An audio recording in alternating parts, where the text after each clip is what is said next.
Graça e paz, meus irmãos. Glória a Deus, queridos. Como é bom a gente poder se reunir, né? E a gente sente falta dessa comunhão dos santos quando a gente está impedido dela, né? Como foi difícil esses últimos meses que nós passamos aqui, principalmente eu e o pastor Giovanni, pregando para as câmeras, né? Lógico que nós sabíamos que vocês estavam do outro lado, mas como é bom a gente poder anunciar o Evangelho olhando para os rostinhos de vocês, vendo as expressões, vendo as reações e vendo como é importante essa comunhão que nós tínhamos e às vezes a gente não dava tanto valor para ela, né? Agora a gente começa a dar o valor devido. Boa noite, a graça e paz a todos vocês. Muito obrigado por terem comparecido. Quero também agradecer quem está nos assistindo nesse momento. Muito obrigado. Que o Senhor abençoe você, que o Senhor guie vocês. É um tempo agora de nós falarmos com Deus, de ouvir o Evangelho do Senhor. Convido vocês aí a abrir a Bíblia de vocês que estão aqui no templo, vocês que estão aí em casa. Abra sua Bíblia, por favor, na carta do apóstolo Paulo aos Filipenses, capítulo 1, do versículo 12 ao versículo 18.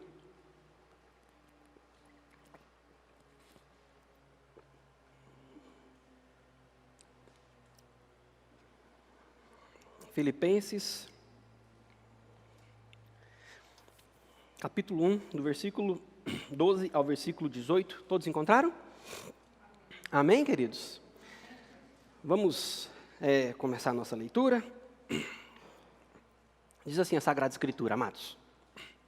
Quero ainda, irmãos, certificar-vos de que as coisas que me aconteceram têm antes contribuído para o progresso do Evangelho. De maneira que as minhas cadeias em Cristo se tornaram conhecidas de toda a guarda pretoriana e de todos os demais. Versículo 14. E a maioria dos irmãos, estimulados no Senhor, por minhas algemas, ousam falar com mais desassombro a palavra de Deus. Alguns efetivamente proclamam a Cristo por inveja e por porfia, outros, porém, o fazem de boa vontade ou de bom grado. Estes, por amor, sabendo que estou incumbido da defesa do Evangelho. Aqueles, contudo, que pregam a Cristo por discórdia, insinceramente, julgando suscitar tribulação às minhas cadeias. Versículo 18. Todavia, o que importa?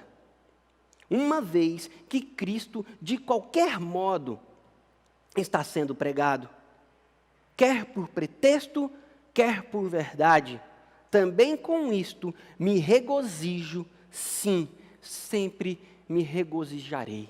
Amém? Você pode curvar sua cabeça aí no seu lugar. Você que está em casa, por favor, feche seus olhos, curva a sua cabeça. Vamos orar agradecendo ao Senhor pela leitura da palavra, em nome de Jesus. Pai, muito obrigado, Deus. Obrigado porque o Senhor tem sido um Deus muito bondoso conosco. Obrigado porque o Senhor tem falado aos nossos corações, mesmo diante de tantas dificuldades que nós temos passado. Obrigado pela leitura da Tua palavra, obrigado porque o Senhor tem cuidado de nós e nos deu essa oportunidade tão singular de estarmos aqui na Tua casa nessa noite, falando e aprendendo da Tua palavra. Fala conosco, fica conosco, é o que eu peço a Ti. Tira tudo aquilo que não é Teu e não deixe, meu Pai, que a gente venha se distrair com outra coisa, a não ser com a palavra do Senhor e aquilo que o Senhor está falando para nós neste momento. Fala conosco, meu Deus, em nome de Jesus. Amém? Queridos, nessa noite eu quero falar com vocês sobre o verdadeiro sentido da nossa vida. E eu começo com uma pergunta para vocês. E é uma pergunta que sempre permeou durante a história da humanidade, as mentes humanas. Qual é o verdadeiro sentido da vida? O porquê nós vivemos? O porquê nós estamos aqui? Você já parou para pensar que muitos de nós, a vida se limita a nascer, estudar, crescer, constituir uma família, ter um bom emprego e ponto. E envelhecer, ter uma boa velhice? Vocês já perceberam que o ser humano, ele vai levando a vida normal, dessa maneira, como todos pensam? Essa pergunta sempre rondou a cabeça das pessoas, a mente das pessoas. O porquê que nós estamos vivos? De onde viemos? Para onde vamos? O que fazemos aqui? E é importante essa pergunta, porque as pessoas que, preste atenção no que eu estou falando para vocês aqui, meus irmãos, as pessoas que não têm Cristo Jesus como Senhor, como o único e suficiente Salvador, elas olham com outra ótica, elas têm outras lentes que não são as lentes de Cristo. Elas olham com os olhos humanos, elas enxergam esse plano que nós estamos agora, essa vida terrena, como a Bíblia diz, simplesmente como o fim de tudo. Nós que temos Cristo, porém, nós que temos Cristo não podemos enxergar a vida dessa forma, meus irmãos. Nós não podemos encarar a vida simplesmente como crescer, constituir uma família e pronto. O apóstolo Paulo, escrevendo essa carta aos Filipenses, irmãos, e isso me alegra, e isso, eu fico maravilhado com como Paulo tem um objetivo correto e como ele enxerga a sua vida. Eu fico maravilhado quando eu olho para alguns personagens bíblicos e fico, admirado como eles encaram a vida. Muitos de nós temos encarado a vida simplesmente como um sentimento hedonista e um sentimento humanista, antropocêntrico. O que significa tudo isso? Sentimento humano, satisfação humana, satisfação própria.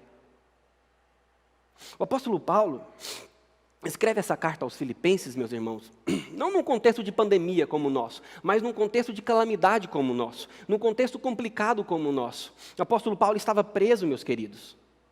Na sua primeira prisão em Roma, ali por volta do ano 62 depois de Cristo, ele ia ser solto, depois ia ser preso de novo, e aí sim ele ia morrer. Mas aqui ele está na sua primeira prisão e numa prisão domiciliar. Paulo preso, vira para esses irmãos e fala que o evangelho está progredindo.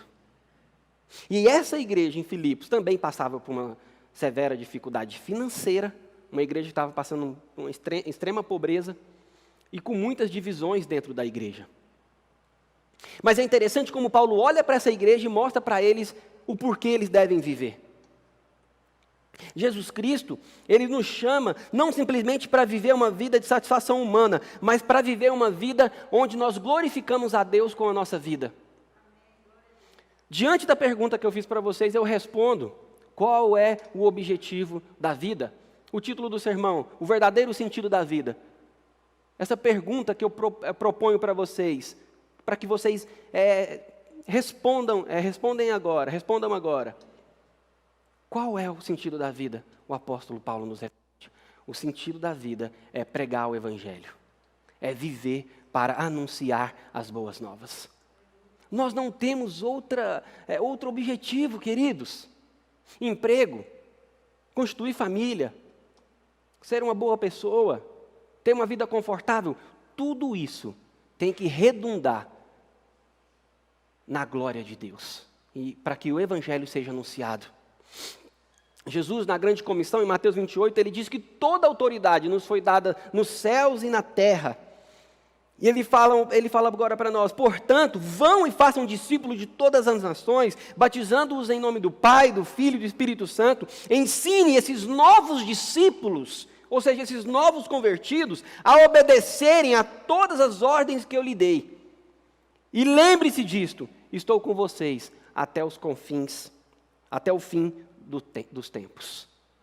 Está bem claro, meus queridos? Está bem claro para nós qual é o objetivo. O apóstolo Paulo, dentro desse texto, que nós vivemos para anunciar o evangelho, eu quero pensar junto com os irmãos em 3 verdades do porquê que nós vivemos para anunciar o evangelho e em quais circunstâncias nós vivemos para anunciar o evangelho. Primeira verdade dessas 3 verdades é que o evangelho deve ser anunciado em todos os momentos. Do versículo 12 ao versículo 14, Paulo, ele fala: meus irmãos, eu quero falar para vocês uma coisa, e isso é certo, tudo que tem me acontecido, antes tem contribuído para o progresso do Evangelho. Olha a visão que o apóstolo Paulo tem da vida. Muitos poderiam pensar agora: agora nós reabrimos a nossa igreja, né? Mas ficamos aí 3 meses praticamente com a igreja com as portas fechadas. Muitos poderiam pensar: o evangelho agora não está sendo pregado, o evangelho está enfraquecendo. Não, meus irmãos. O evangelho nunca foi tão pregado como agora. Várias igrejas promovendo cultos online, pessoas fazendo culto pelas mídias sociais, pessoas querendo compartilhar o evangelho, querendo compartilhar o amor, querendo compartilhar as boas novas. Os momentos difíceis e os perigos não nos param. Eles não impedem do povo de Deus avançar. O apóstolo Paulo está falando para essa igreja, porque essa igreja poderia olhar para Paulo agora, meus queridos. E Paulo, como ele era um grande expoente da igreja primitiva, um dos maiores expoentes, poderia pensar essa igreja. E os crentes primitivos da igreja primitiva: agora está difícil, porque o grande apóstolo Paulo está preso. Mas Paulo fala: não, o evangelho continua sendo anunciado, mesmo em tempos difíceis. Sabe o que é mais interessante? É quando nós olhamos para a vida de Paulo, nós enxergamos diversos momentos complicados. Em Atos 9, a gente vê Paulo sendo perseguido em Damasco, logo depois de se converter, de se prostrar diante de Cristo. Em Atos 9, do versículo 26 ao 28, a gente vê Paulo sendo rejeitado pelos próprios crentes. Porque de um lado tinha os crentes que não acreditavam na conversão de Paulo. Do outro, tinha as pessoas que Paulo era amigo antes, seguia antes, perseguidor da igreja, e eles tratavam Paulo como um traidor. Ou seja, de um lado, eles não acreditam que Paulo se converteu, e de outro, Paulo é um traidor. Paulo é rejeitado por todos. Em Atos 22, dispensado pelo próprio Deus de uma missão. Atos 9:30, esquecido em Tarso. Paulo foi esquecido durante um tempo, meus irmãos, até começar o seu ministério. Alguns estudiosos dizem que quase 10 anos, até ele começar o seu ministério de fato. Colocado à sombra de outros líderes, em Atos 13. O primeiro deles foi Barnabé. Apedrejado e arrastado e dado como morto em Listra, Atos 14. Paulo tinha um projeto de ir à Ásia, mas Deus manda ele para outro lugar. Preso e açoitado na própria cidade de Filipos. Nessa carta que nós acabamos de ler em Filipenses, na cidade de Filipos ele foi preso, açoitado. Ele foi escorraçado de Tessalônica e de Bereia. Chamado de tagarela em Atenas, em Atos 17. Preso em Jerusalém e acusado em Cesareia. Passou por naufrágios, foi picado por uma víbora. Preso 2 vezes. E Paulo olha para tudo isso. E nesse texto que nós lemos agora, Paulo está na sua primeira prisão. Logo depois ele é solto, ele escreve essa carta ali por volta do ano 60, 62 depois de Cristo. Depois ele é solto, preso novamente no ano 64, 65 e morto logo depois. Então Paulo já tinha passado por tudo isso quando ele escreve essa carta. E Paulo fala: meus irmãos, nada tem parado o evangelho. As pessoas têm conhecido o Deus que eu sirvo. E é interessante que Paulo vem usar a palavra progresso, que no original dá a ideia de um avanço, como um exército que avança, um exército poderoso que avança e não fica nada pela frente. Paulo está falando: nada fica na frente do evangelho. Não há nada que possa parar o evangelho, meus irmãos. Essas pessoas que prenderam Paulo porque ele estava pregando o evangelho poderiam pensar agora nós calamos esse tagarela, ele não vai mais pregar sobre esse Cristo. Não, meus queridos, a guarda pretoriana estava se prostrando diante de Cristo. Era a guarda real, meus irmãos, que estava ali vigiando Paulo. Eles estavam se prostrando diante de Paulo. Nós devemos pregar o evangelho mesmo quando nós não estamos em liberdade. Paulo está preso, o evangelho continua sendo pregado. Paulo fala no versículo 13, acompanhe comigo, que ele fala de maneira que as minhas cadeias têm se tornado conhecidas de todos. e a guarda pretoriana e de todos os demais. Paulo, mesmo preso, continua pregando. O Wisby, ele vai dizer que o mesmo Deus que usou o bordão de Moisés, que usou o jarro de Gideão, que usou a funda de Davi, usou as cadeias de Paulo. Meus irmãos, nessa prisão, Paulo escreve essa carta na prisão em Roma. Ele não escreve só a carta de Filipenses, ele escreve a carta de Colossenses, Filemão e Efésios.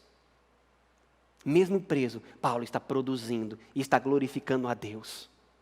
Mesmo preso, o evangelho continua sendo pregado e Deus continua sendo glorificado. Hernán Dias Lopes vai dizer que Paulo não pensava no seu sofrimento, mas em como o seu sofrimento poderia contribuir para o progresso do evangelho. A perseguição jamais obstruiu o evangelho e nem impediu o crescimento da igreja. A igreja sempre cresceu, mais em tempos de perseguições do que em tempos de bonança. A igreja sempre avançou, meus irmãos. O evangelho, ele não para. No Salmo 126, no versículo 5 e 6, o salmista diz assim: os que com lágrimas semeiam, colherão com gritos de alegria. Choram e lançam as sementes, mas cantam quando voltam com sua colheita. Meus irmãos, esse tempo que nós estamos passando não vai parar o progresso do evangelho. Esse tempo que nós estamos passando não vai enfraquecer o nosso Deus, porque Deus, ele não está limitado a uma pandemia. Uma das primeiras palavras que eu dei numa live que a gente fez da nossa igreja foi: Deus continua soberano e Deus continua com o controle de todas as coisas. A igreja sempre cresceu, meus irmãos, mesmo em tempos difíceis. Quantos de nós vivíamos uma vida desenfreada? Uma vida sem tempo? Sem tempo, meus irmãos, até para cuidar de nós mesmos. Sem tempo para ter uma devocional de qualidade. Quantos de nós acordávamos cedo, ia para o trabalho, voltava à noite e dormia sem ao menos abrir a Bíblia e ler um versículo? Agora nós estamos tendo mais comunhão com a nossa família, estamos tendo mais tempo para ler a Bíblia, estamos percebendo e notando o que de fato importa na vida. Que não importa, a palavra de Deus até diz: o que adianta um homem ganhar o mundo inteiro e perder a sua alma? E eu falo mais para vocês: o que adianta você ser rico, ter muitos bens e perder sua família e perder sua vida? O que adianta? Paulo, ele diz que os crentes, olhando para ele, quando você olha no versículo 14, Paulo fala que a maioria dos irmãos, estimulados no Senhor pelas algemas, falam com mais desassombro ainda. Paulo está falando: as pessoas olham para a minha prisão, olham por eu estar preso agora, e ao invés deles ficarem tristes, preocupados e até desencorajados e com medo, é ao contrário. As pessoas, os discípulos verdadeiros de Cristo, ao olharem para as cadeias de Paulo, estão mais estimulados ainda a pregar o evangelho. Minha pergunta que eu faço para você: você tem pregado Cristo em todos os momentos? Mesmo nos tempos difíceis e mesmo nos tempos onde não há liberdade? Você olha para esse tempo que nós estamos passando agora com a ótica de Deus, com a lente de Deus ou com a lente humana? Sabe, às vezes nós somos muito chorões. A gente tem a síndrome de Elias, né? Eu sou o único, eu estou sofrendo, ninguém me ama, ninguém me quer. Agora nós estamos passando por isso, não posso nem cultuar. Deus mostrou para aquele homem que ele era mais um das pessoas que pregavam o nome dele. Deus mostrou para nós, meus irmãos, nesse tempo de pandemia, que existem igrejas demais pregando Cristo. Hoje de manhã eu até disse isso, que a gente abre o Instagram, abre o YouTube, o que tem de igreja fazendo live, na verdade, a gente pode parar e assistir várias mensagens ali. O evangelho continua progredindo, meus irmãos. O evangelho continua sendo anunciado, e você tem anunciado o evangelho. A segunda verdade que o apóstolo Paulo nos mostra aqui, meus irmãos, é que o evangelho deve ser anunciado com a motivação correta. E quero começar esse ponto com uma pergunta para vocês. Qual é a motivação que você tem no coração para servir Cristo? Se nós encontramos Cristo com a motivação errada, serviremos Cristo com a motivação errada. Se nós temos um encontro com um Cristo, que muitas igrejas pregam por aí, de um Cristo que veio para nos dar uma vida tranquila nessa terra, para consertar o nosso casamento, para consertar a nossa vida financeira, esse hedonismo que existe por aí, essa satisfação humana que existe por aí, nós vamos viver um evangelho falso. E aí a nossa motivação de servir a Cristo, a nossa motivação de fazer as coisas, é como se fosse uma barganha. Vocês entendem?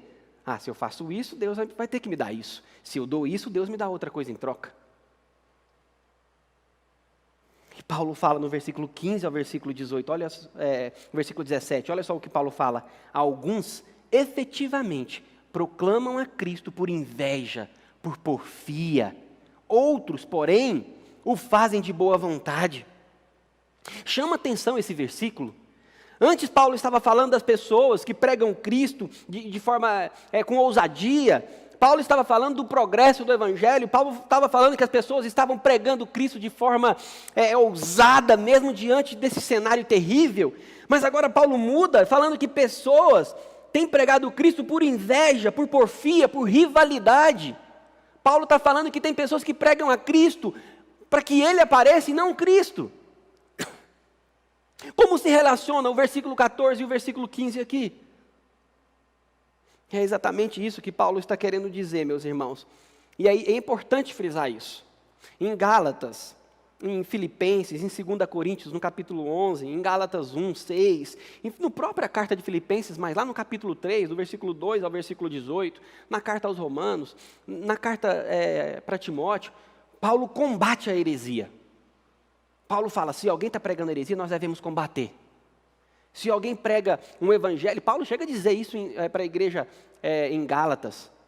Se outra pessoa, se mesmo nós, ou outra pessoa, e até os anjos, virem pregar para vocês um evangelho diferente do que já foi anunciado por Cristo, seja ele anátema. O que Paulo está querendo dizer é que se vier até nós um evangelho diferente do bíblico, do evangelho de Cristo, do evangelho que a Bíblia prega, nós não devemos ouvi-lo. Nós não devemos dar crédito a ele. Só que aqui não é isso. Paulo não está falando sobre o conteúdo, Paulo está falando sobre a motivação. Tem pessoas, meus irmãos, que até pregam Cristo com a motivação correta. Tem outras pessoas que pregam Cristo de forma correta. Tem uma mensagem bíblica, tem uma mensagem coerente, porém a motivação dele não é glorificar Cristo, a motivação dele é que ele apareça. Paulo está falando para nós no versículo 15, não deve haver competição, não tem que haver inveja. Paulo aqui diz que estes críticos que anunciavam a Cristo, críticos dele, críticos do ministério dele, estavam pregando Cristo de forma maldosa, de forma pessoal. As diferenças não são o anúncio, o conteúdo, mas é a motivação.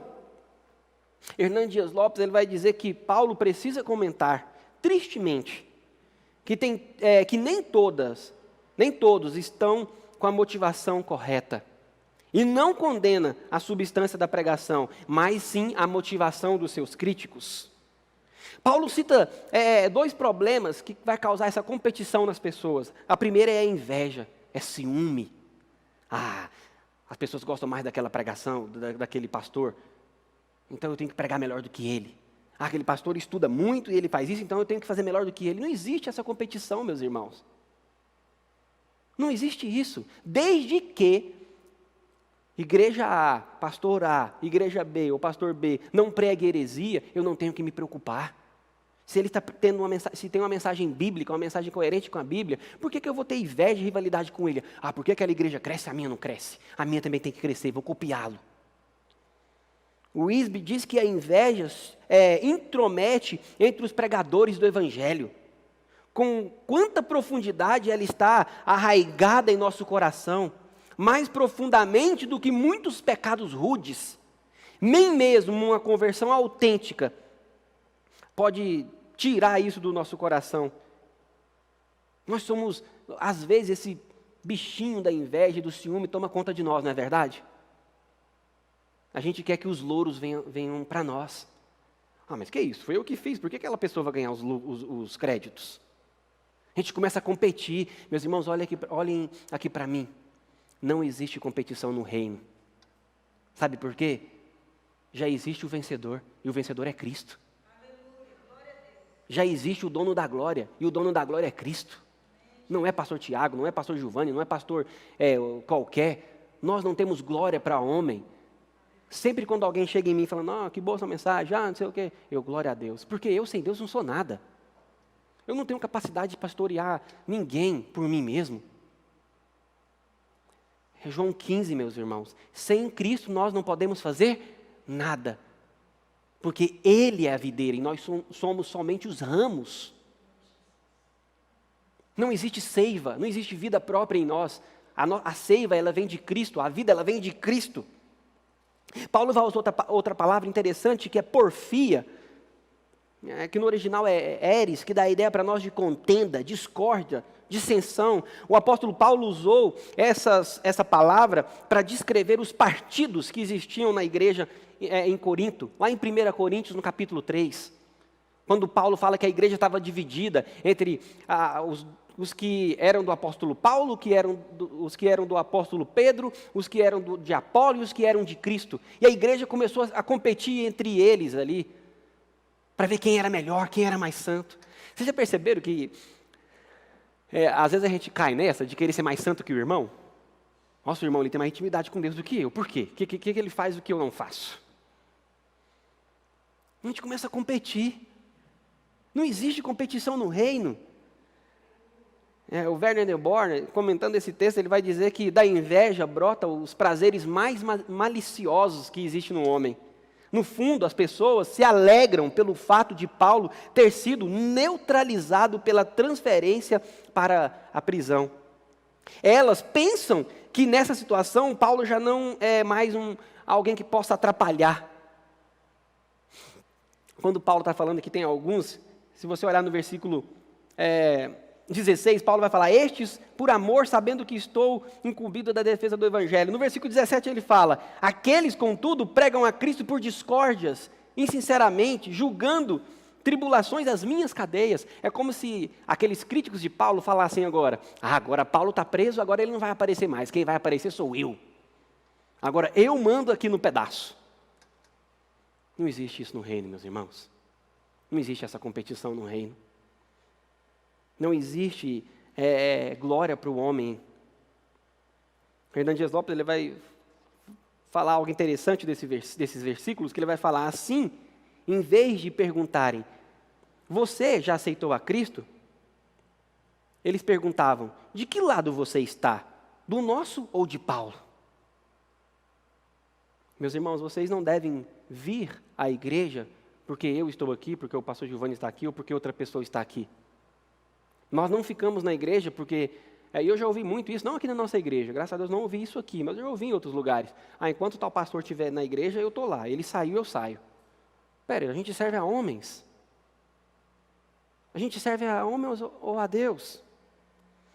Paulo está falando que no Evangelho não há lugar para ambição pessoal, meus irmãos. Não há lugar para que você use o Evangelho como trampolim, como algo que você possa aparecer e crescer e ser notado. O lugar mais alto que nós podemos estar, meus irmãos, é até uma frase clichê, é aos pés do Senhor. A Bíblia fala isso, convém que eu diminua para que Cristo cresça.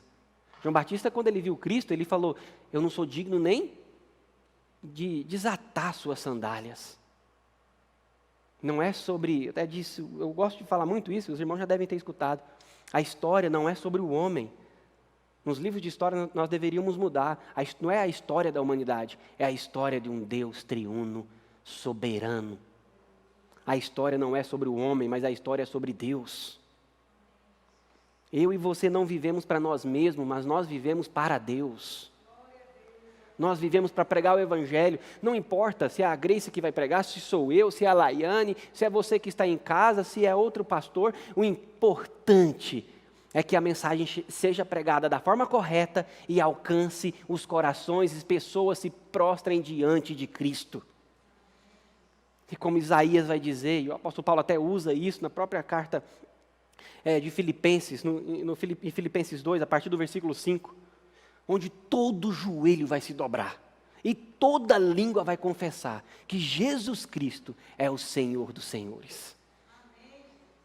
Porque não há competição.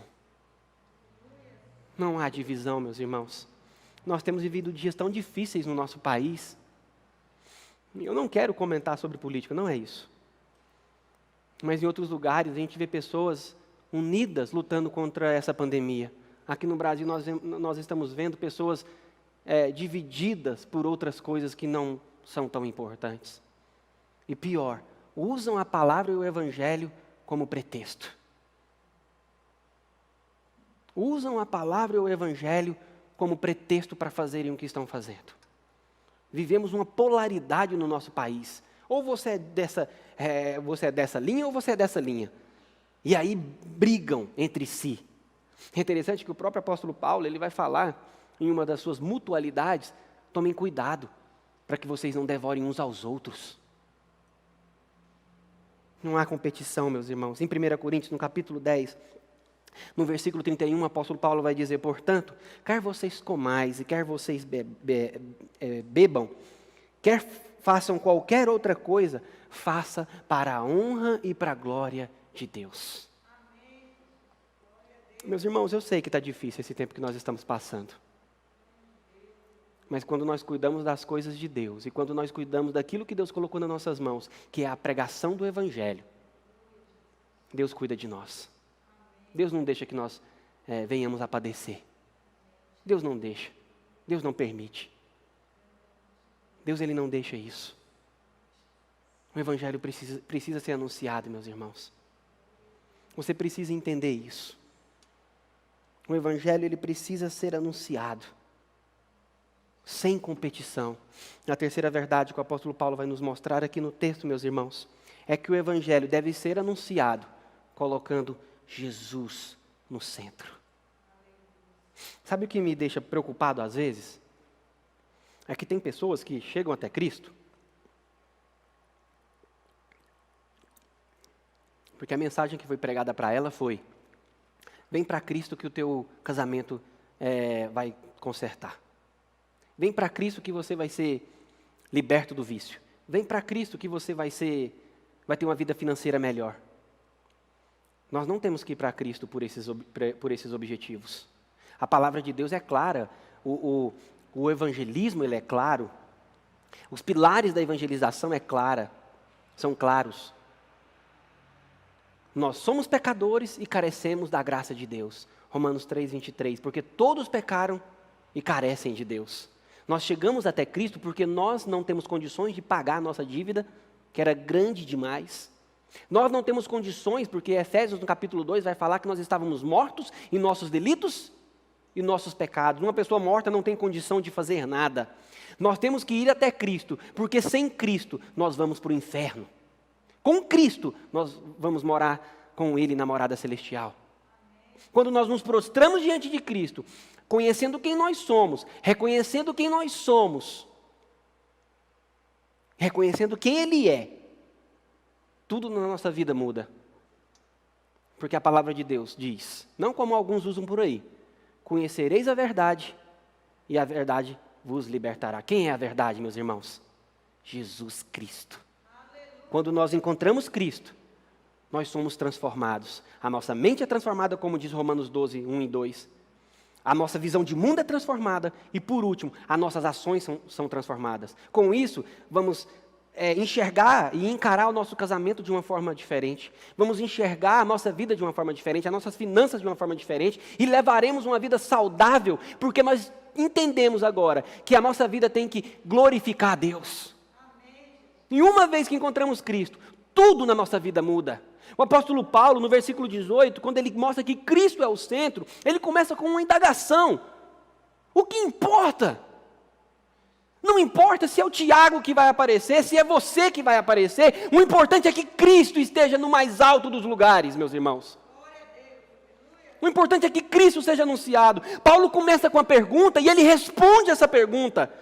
Ele fala: uma vez que Cristo, de qualquer modo, está sendo pregado, quer por pretexto, quer por verdade, eu também me regozijo, eu também me alegro.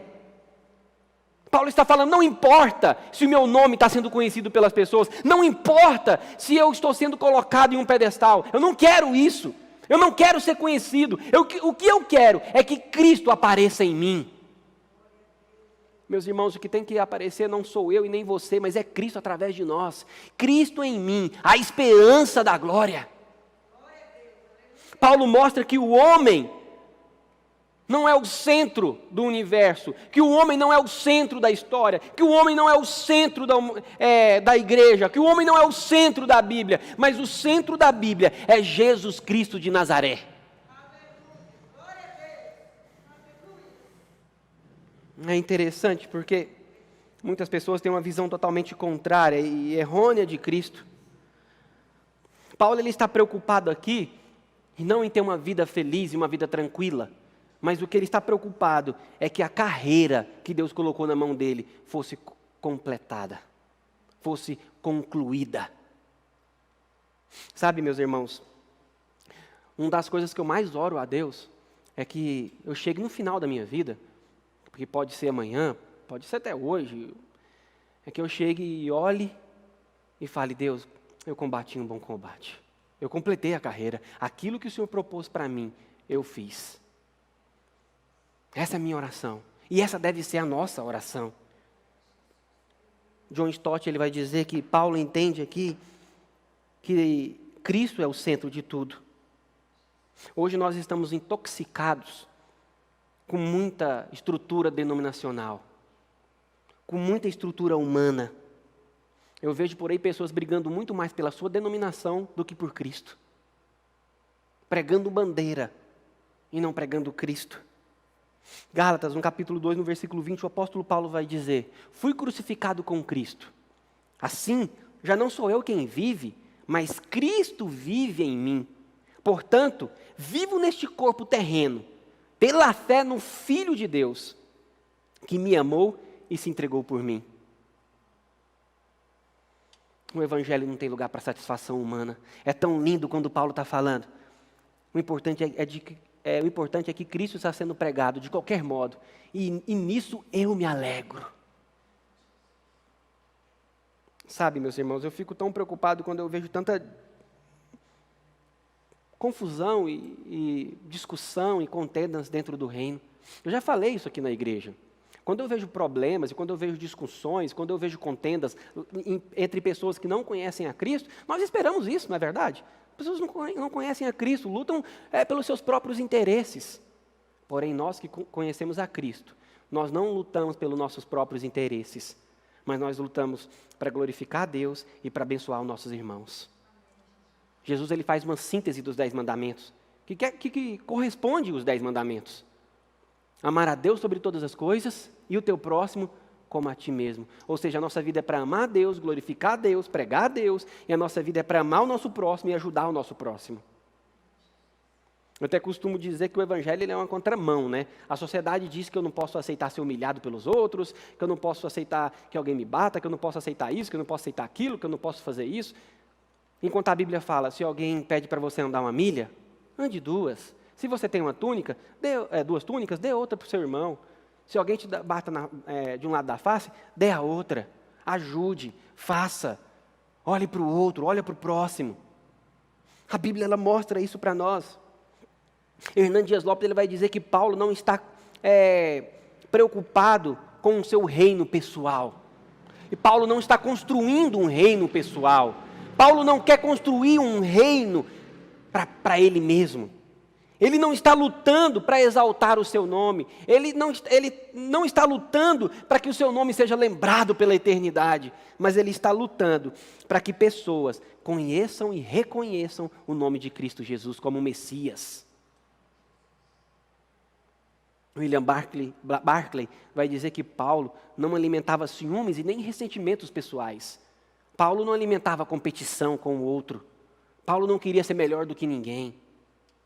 Nós não temos que ser melhores do que ninguém, porque Cristo é o dono de todas as coisas. O Evangelho deve ser pregado em todos os momentos. O Evangelho deve ser pregado com a motivação correta, de Cristo ser engrandecido. O Evangelho deve ser pregado colocando Jesus no centro. Nesse momento difícil que nós estamos passando, meus irmãos, tem tantas pessoas que estão precisando ouvir a mensagem de Cristo. Não porque elas estão passando simplesmente por uma dificuldade física, mas porque através da dificuldade que nós estamos passando agora, elas reconhecem que elas são fracas, que elas não podem fazer nada e elas precisam desse Deus Salvador. E você e eu, o que nós temos feito? Como nós temos agido? A quem nós temos servido? É a pergunta que eu faço para encerrar. A quem você tem servido? É a você mesmo ou é a Cristo? Sabe, eu ouvi certa vez que, não muito tempo atrás, que hoje nós temos igreja de acordo com o freguês. Tem igreja de todos os tipos. Espera aí, meus irmãos. Não é o Evangelho que se enquadra a nós. Somos nós que nos enquadramos e somos colocados na forma do Evangelho.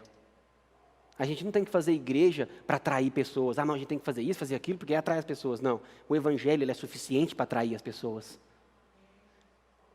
O Evangelho de Cristo Jesus, as boas novas da salvação, ela é suficiente para atrair as pessoas e causar transformação em nós. E eu pergunto para vocês, qual é o sentido da nossa vida? Viver para anunciar o Evangelho, viver para glorificar a Cristo através da propagação do seu nome, do nome de Cristo Jesus. É para isso que eu e você estamos aqui hoje. E olhem para mim aqui, meus irmãos, para eu fazer minhas considerações finais. O Evangelho ele não para, ele continua progredindo como um exército vencedor, que nada pode ficar na frente. Não ache você que o Evangelho está parado. Não ache você que Deus perdeu o controle da situação, porque isso é uma falácia. Deus continua soberano. Deus continua com seu braço forte. Deus continua levantando pessoas para que o Evangelho seja pregado, para que o seu nome seja exaltado. A igreja Betesda, ela está aqui para que o nome de Deus seja engrandecido. Não é para que o meu nome, não é para que o nome do pastor Giovanni, não é para que o nome da liderança. Aqui não existe satisfação pessoal. Aqui existe simplesmente o objetivo de glorificar a Deus. Nós não nos preocupamos com isso. Nós não devemos nos preocupar com isso. Deus, como eu falei, quando cuidamos disso, quando cuidamos das coisas que Deus colocou na minha mão e na sua mão, Ele cuida de nós, meus irmãos. O dever de anunciar o Evangelho é de todos os crentes. Você pode curvar sua cabeça e fechar os seus olhos? Você aí em casa também, feche os seus olhos, por favor. Vamos orar. Meus irmãos, eu quero, em nome de Jesus, você que está em casa, você que está aqui conosco na igreja, feche os seus olhos e pergunte para Deus como você tem encarado a vida, como você tem vivido. Pergunte para Deus, por favor. Pergunte para Deus como você tem cumprido o chamado que Ele deu para você. Você tem sido um missionário onde você trabalha. O trabalho que Deus te deu é para que você seja um missionário naquele lugar. Você sendo um empresário, você sendo um missionário, um funcionário público, o que seja, você é um funcionário público, um empresário, disfarçado, porque você é um missionário ali. Você é um agente de Deus ali. Senhor, meu Deus e meu Pai, coloque em nós isso. Coloque em nós esse sentimento, meu Pai. Coloque em nós esse desejo de anunciar o Teu Evangelho. Coloque em nós esse desejo de glorificar o Senhor com toda a nossa vida. Paizinho, é o que eu peço, Senhor, que o Teu nome seja exaltado e glorificado em todas as situações. Vá ao encontro dos meus irmãos agora que estão em casa. Vá ao encontro dos meus irmãos que estão aqui na igreja. Mostra para eles, meu Pai. Que o Senhor nos abençoe, que o Senhor nos guarde. E que o Senhor fale aos nossos corações, em nome de Jesus. Amém e amém. Amém.